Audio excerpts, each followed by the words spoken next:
Hey, how you doing, girl? So today is the 16th of September, Sunday, and I wanted to thank you for spending some time with me, joining me today as, we have a discussion about ideas of the day and things that are important to me and things that I think might be important to you.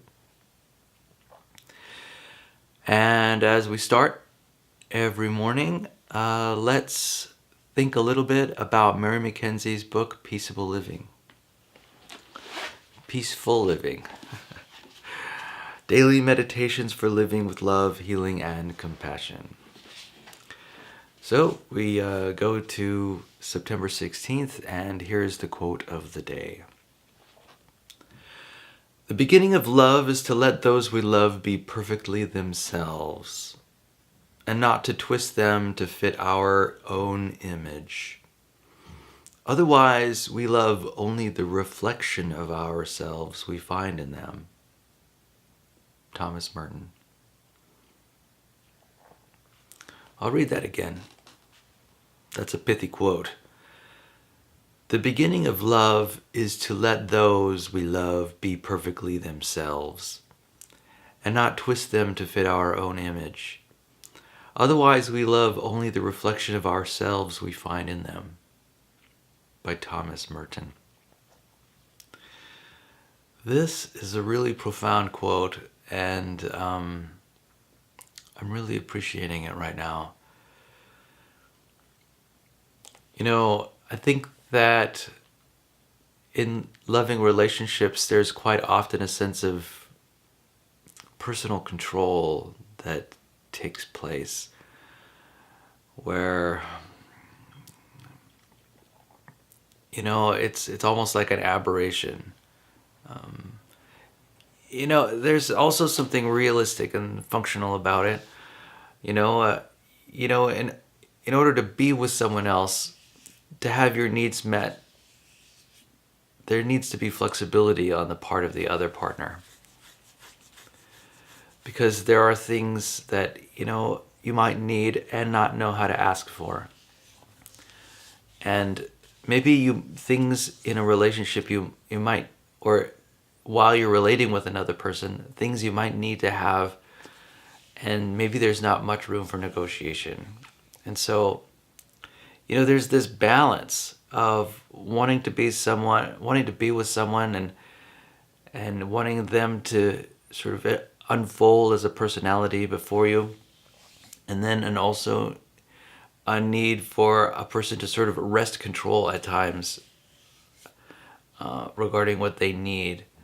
And it's a really odd interplay. It's like a need for flexibility in the other person. And, I think that's part of what creates chemistry. I think when you're in a loving relationship, there is a need to relate and influence the other person. And if you have no influence over them, then I think basically you separate and detach. There has to be some sort of connection where you're able to influence them and they can influence you in sufficient amounts that they think that they can get their needs met in the future. And you each need to be able to influence each other in moderate amounts, in whichever ways that whatever skills of influencing you have, somehow you have to balance those skills. And, I think in certain areas it almost is a truism where one person is able to sort of influence the other person in a way that's uncomfortable for the other.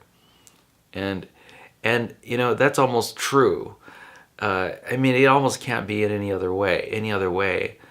And so there are always these polarities in a relationship. And the polarities may exist in certain areas, like in one context, this partner has more influence than this. In another context, this partner has more influence than that in terms of influencing behavior. And it's complicated. And, I think there are at times one partner might be a little overbearing toward the other, and then vice versa in another context. And, you know, that is just a fact of relationships. And I really like what Thomas Merton has to say here. He says, the beginning of love is to let those we love be perfectly themselves and not to twist them to fit our own image. Otherwise, we love them. We love only the reflection of ourselves we find in them. And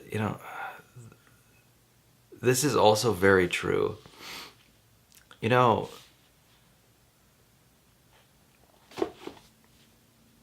There's a point where it's hard to talk about this subject because it's so deep.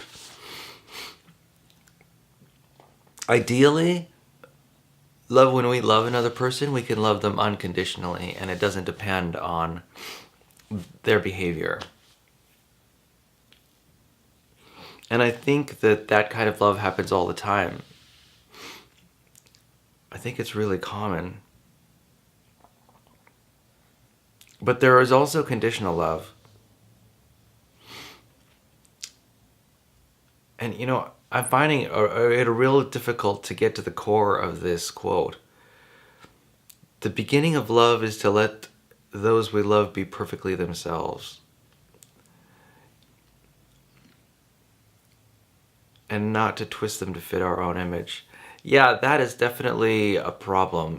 Twisting them, changing our partner to fit our own image of how they ought to be or how they should be. That doesn't end up well usually. And it's a complex interplay of behavior, and I'm not sure that I can really express the complexity as insufficient detail and understanding. But I really appreciate the sentiment. It's definitely important to be able to enjoy another person without having to control their every move. That would be the ideal, or one ideal. Well, let's see what Mary McKenzie has to say about it. So this is her comments about the quote, and her subtitle is Perceiving Reality. Often when we start a new relationship, we twist reality to suit our needs. We like most of the qualities of our new girlfriend, so we pretend that her incessant swearing and burping are intriguing qualities that prove she lives authentically. Or we have just accepted a big promotion, so we tend to ignore the fact that our boss belittles us in public. Instead, we choose to think that the situation isn't that bad. When we try to make another person fit into a reality that we prefer in order to meet our own needs, whether for love, connection, or financial security, everyone suffers. Instead, bring your focus back to yourself. Notice which of your needs are met and unmet when you spend time with someone. Don't judge them. Just focus on your feelings and needs, then decide whether continuing the relationship will meet them. Okay? So you might notice that every once in a while I laugh at some of Mackenzie's writing. And here's the thing. I admire Mackenzie for basically creating this document, but her writing skills, are, in my opinion, are not the best. She could improve. I wish she would have spent a little bit more time honing and crafting the work that she's putting together. This last sentence, then decide whether continuing the relationship will meet them, seems a little drastic. There's a lot of exaggeration in these words. Then decide whether you're going to break up with them or not. She says it in a euphemistic way, but I mean the meaning is crystal clear to me. If you have to control a person too much, then leave them. And I don't think of that as necessarily an encouraging aphorism or an encouraging thought, nor one that's particularly insightful. Anyway, so that's why I laugh sometimes. I'm entertained by somehow the language not being as deft as I'd like it to be. All right. So let's examine this passage a little bit more. We like most of the qualities of our new girlfriend, so we pretend that her incessant swearing and burping are intriguing qualities that prove she lives authentically. You know, this is something that people who are in love do anyway, and I think of it as a wonderful virtue. And you know what? It may not be pretending. You may sincerely believe that their burping and swearing are a way of them living authentically. It may not be pretending. I mean, that's probably true from one perspective. But yeah, I can see how a lot of people would suffer. You know, each person in the relationship would suffer if, say, certainly if there's this need to control the other when that appears in a relationship. So yeah. So let's see what the aphorism for the day is. Be honest with yourself today about the people and situations in your life. Okay, I want to mention something. I have a problem with the word honesty. Not that I have a problem with honesty itself, but sometimes how honesty is used in the context of relationships. Now, be honest with yourself today about the people and situations in your life. Now, here's the thing. I think that when people say honesty, like say it, as it relates to a relationship, they're thinking about, say, one perspective being more true than another perspective. You know, there are an infinite number of perspectives that you can take on any situation, around any person, around any external situation. There are different perspectives, and all of these perspectives, you know, have some validity.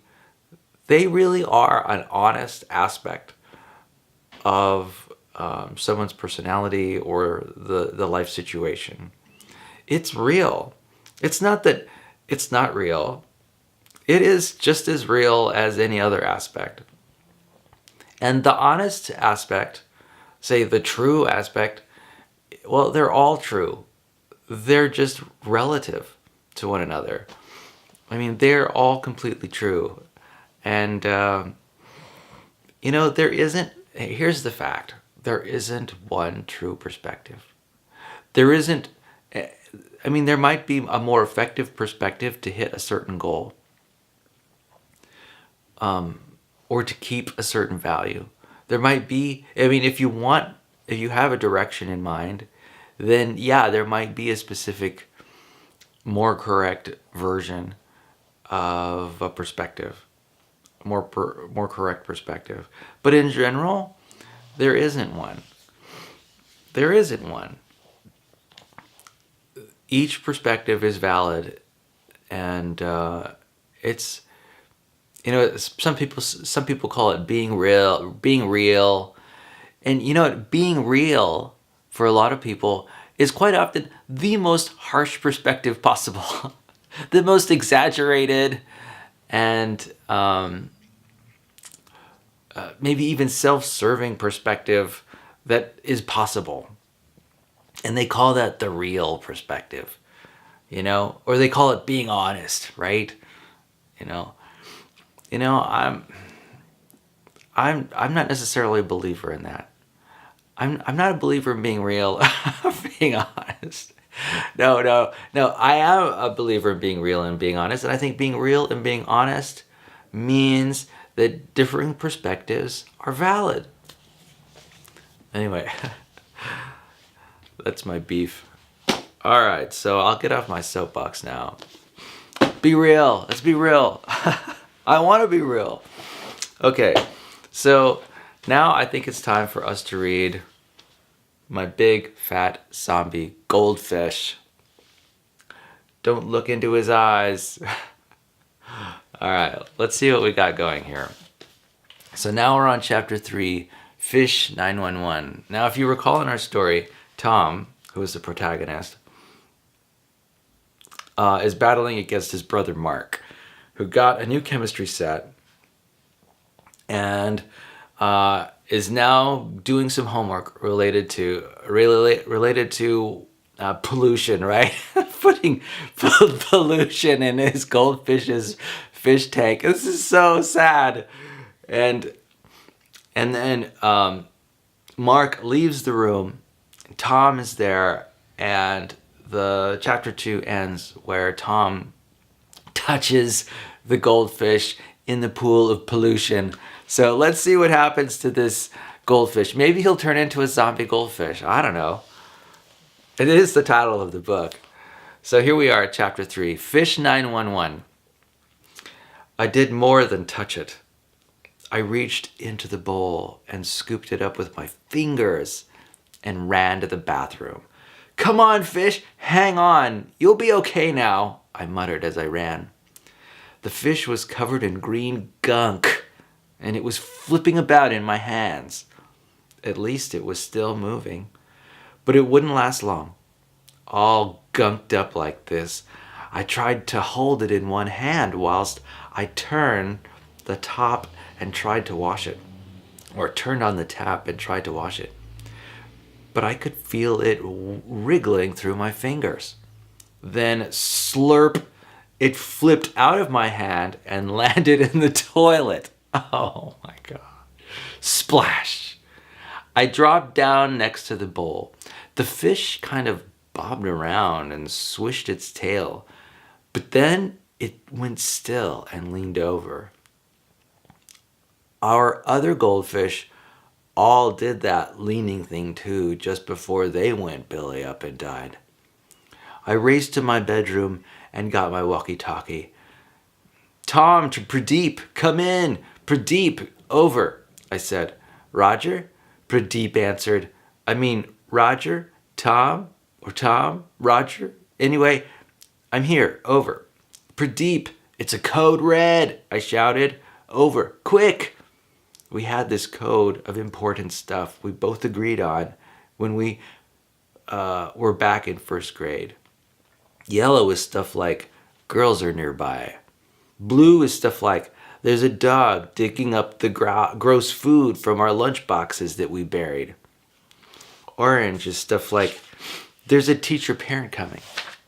Red is the most important stuff you can imagine, like aliens are invading the neighborhood, or escaped elephants are trampling the playground, or somebody is murdering a goldfish.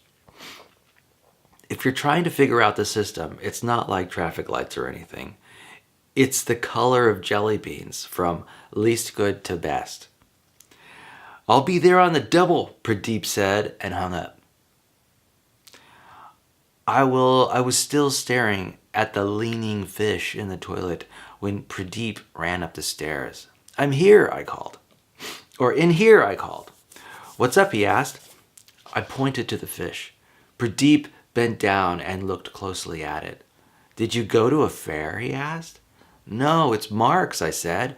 "Part of his evil scientist plan to murder a goldfish with green evil scientist stuff." We leaned over the toilet bowl and stared at the fish again. "Did you learn anything on your Cub Scout first aid day that could help him?" I asked, hopefully. "We didn't do goldfish," he said. The fish tilted to one side, then the other, then onto his back. "Oh no, he's going belly up," I shouted. I reached into the toilet and turned the fish right side up, but he just floated upside down. Again when I let go. "Pradeep, we need to do something quick," I told him. I told him he'd be okay. He's counting on me. "It needs CPR," Pradeep said. "On a person, you would press on their chest and count, or you would shock them with those battery packs attached to paddles that they have in hospitals. I saw it on TV. We have batteries, I said. Oh, Christ. I ran into my room and took the battery out of my alarm clock. Then I raced back to see Pradeep lying the fish on the shelf by the sink. I put the openish end of the battery on him and flip, the fish jerked. I looked at Pradeep and I did it again, flip-flop. This time the fish started wriggling like it did when I first grabbed it out of the bowl. We quickly filled up the sink and dropped the fish in.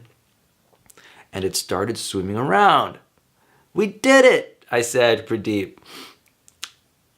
Pradeep and I did our secret celebration high five. 2 slaps up, 2 down, elbow bumps, knees, fist bumps, left, right, then we rock, said at the same time as we bumped fists in the middle. You shocked him back to life, said Pradeep, like Frankenstein in that movie. Hey, let's call him Frankie, after the monster. Hello, Frankie, I said, tapping the side of the sink. He stopped swimming and slowly turned around. And that's when I swear he looked me right in the eye and winked. Oh, gosh. Oh, man. They've created a monster goldfish. Oh, my gosh. After that fish was put into that polluted water, they pulled him out, and then Tom shocked him with a battery. Oh, golly. And he came back to life. All right. Well, we'll see how that goes. So that was the end of chapter 3. All right. What next? So I was thinking we might think a little bit about Mars. You mentioned that you were interested in being going to Mars as an astronaut, and that you had an interest in space. And I picked up this Eyewitness Books DK book about Mars, and there is some talk here in the book, and I wasn't aware of it, of the 3 ages of Mars, and I think it'd be interesting to go through it. So here's the book, and I'm going to be reading this passage here. It says, scientists believe Mars has had 3 major ages or time periods, each lasting many millions of years. These ages are named for different geographic areas of Mars. The earliest period, the Noachian Age, may have been warm and wet with active volcanoes. The Noachian Age corresponds with Noachias Terra in the south of Mars, where the ancient uplands have been battered by meteorites. Next is the Hesperian Age, which became steadily colder with water freezing. This age is named for the southern hemisphere's Hesperia planum, which is considered younger because it shows less cratering. The present era is the Amazonian Age, named for the flat, low Amazonas Plantia of the north. This is a dusty desert region with relatively few craters and one of the youngest on Mars. So this is pretty interesting. There's a warm and wet volcanic Noachian Age. You know, that sounds a lot like early Earth. And then there's the Hesperian Age, where things get colder, probably because it loses its atmosphere, with water freezing. And then last is the Amazonian Age, where it's just dusty and young and there are very few craters. So that's pretty amazing. So let's talk a little bit about the Noachian Mars. The Noachian era probably began about 4.5 billion years ago. That's about the age of the Earth, which is interesting. When Mars was formed, it ended roughly 3.5 billion years ago. During this period, meteorite cratering was slowing down. A warmer climate may have permitted rivers, lakes, and even oceans to exist on the surface. You know, just like early Earth. And you know, it's interesting that this time period lasted 1 billion years. That's a long time. You know, that's probably enough time for life to develop. Wow, 1 billion years. And then there is the Hesperian Age, which is right over here. The Hesperian era lasted from about 3.5 billion years ago to 2.5 billion years ago. Volcanoes rumbled and lava flowed, but volcanic activity slowed down as Mars cooled. Water began freezing, forming ice on the surface and underground. In this time of change, there were probably torrential flash floods, which cut deep, wide channels as water retreated underground and froze. Mars became drier, making the transition to another age. So, yeah, you start losing your atmosphere, you start freezing or heating up. You lose that buffer, that temperature buffer. And yeah. Oh, notice how the volcanic activity slowed down. To me, this indicates that, the inner core began to cool down. That inner core, so essential to creating that magnetic field, which protects the atmosphere from the sun's solar wind.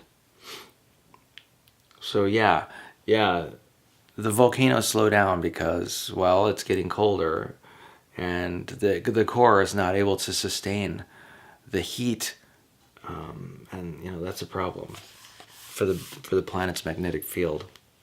So the Amazonian Age is the next one right here. The Amazonian era began about 22.5 billion years ago and extends to the present.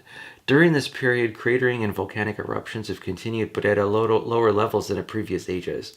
Today, Mars is dry and dusty with a very thin atmosphere. One reason for this dryness is that atmospheric pressure is now so low that water reaching the surface freezes immediately or boils away. In the Amazonian Age, most of the water remaining on Mars is in the form of underground ice. So yeah, you get a very thin atmosphere. That means you've got less pressure on the water. And then when you don't have very much pressure on the water, basically the water tends to boil off a lot easier. Water that's under pressure has a higher boiling point. So what happens is basically all of the water on Mars just begins to boil off as the atmosphere leaves.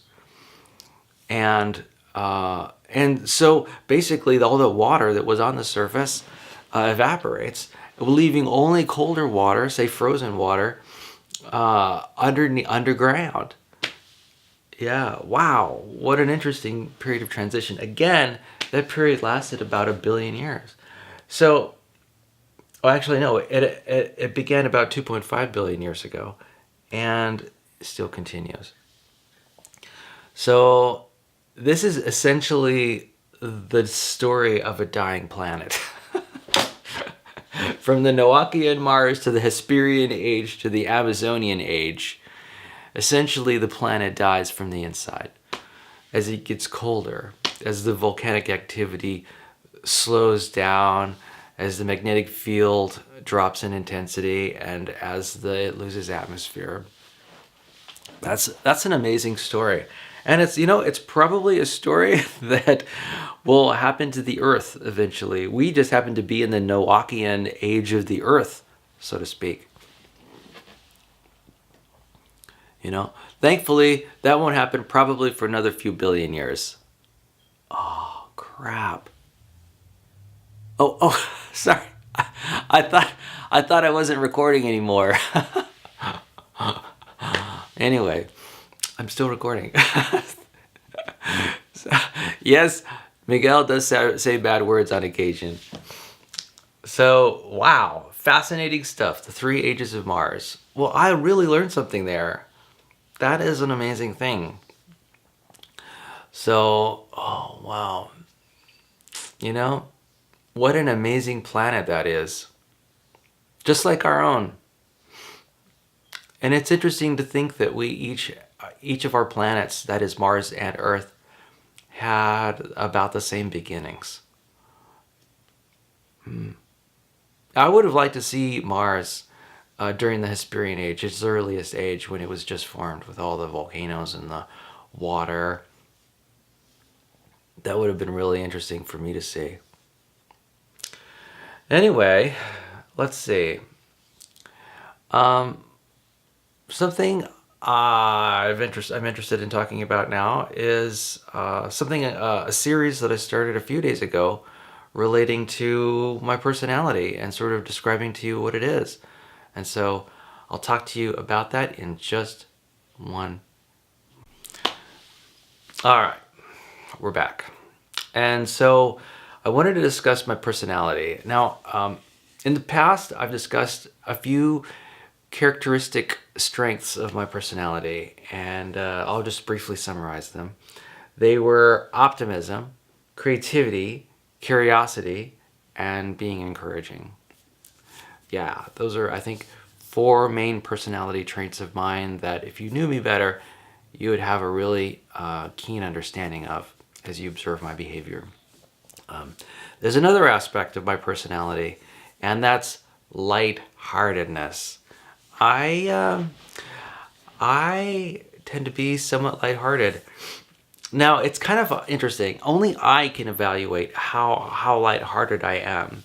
And, this is certainly my evaluation of myself. And, I might not be lighthearted compared to other people I know and their own evaluations.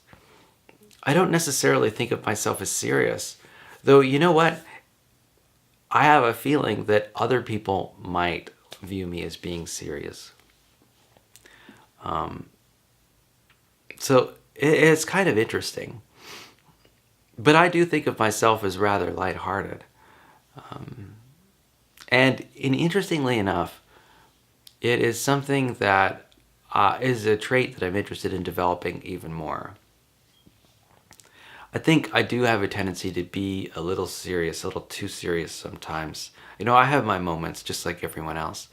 And I'd like to reduce the time and intensity of those moments. And I've been doing a pretty good job. I've been doing that. I've been working on that for a few years now. I just happen to be quite self-disciplined. So that's another important personality trait. I've got lightheartedness, and I've got self-discipline.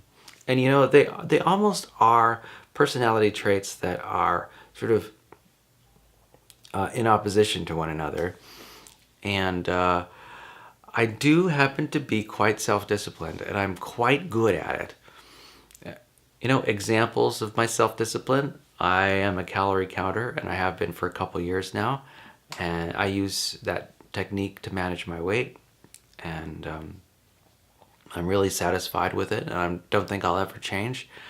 And you know what? That takes a lot of self-discipline to weigh the food that you eat. I think it's not unusual. I think I think everyone probably ought to be a little bit more aware of how many calories they're eating.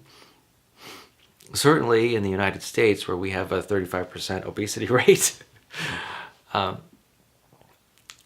food is just so available, and people take advantage of that fact and indulge.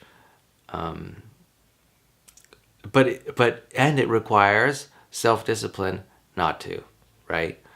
It's like drinking 8 glasses of water a day, right? Or whatever that was. I don't necessarily do that. I don't know how much I drink a day, how much water I drink a day. I don't count or pay much attention to that. But I know it takes some self-discipline for those people who do that kind of counting. I'm also quite disciplined in the gym, where I will measure my reps and sets and weight that I lift, and that's just very common for me. So it's kind of interesting. The self-discipline is actually responsible for a lot of the success that I see in my life, and my lightheartedness is the part of my personality that allows me to enjoy the success in my life. So in a way, you almost need two components. I need the lightheartedness, and I need the self-discipline. I need them. I need them both. I need more and more of those. So anyway, so again, more insight, more new insight into who I am, and I hopefully you take this knowledge and enjoy it, and it provides some insight into my personality and the way that I think. And anyway, I hope you have a fantastic day today. This Sunday, I'm about to go dancing in Santa Barbara, which I normally do. I'm gonna go do that right now, and I'm gonna bring my camera, and I'm gonna go do some sightseeing and take some photographs and maybe take some videos. And so I'm really looking forward to it. It's gonna be an awesome Sunday, and maybe, just maybe, I'll try to fit in some homework. I've got tons of homework to do for my machining class. Oh my gosh, I don't know how I'm gonna get it all done. Anyway, I'll talk to you later. I love you, girl. Peace.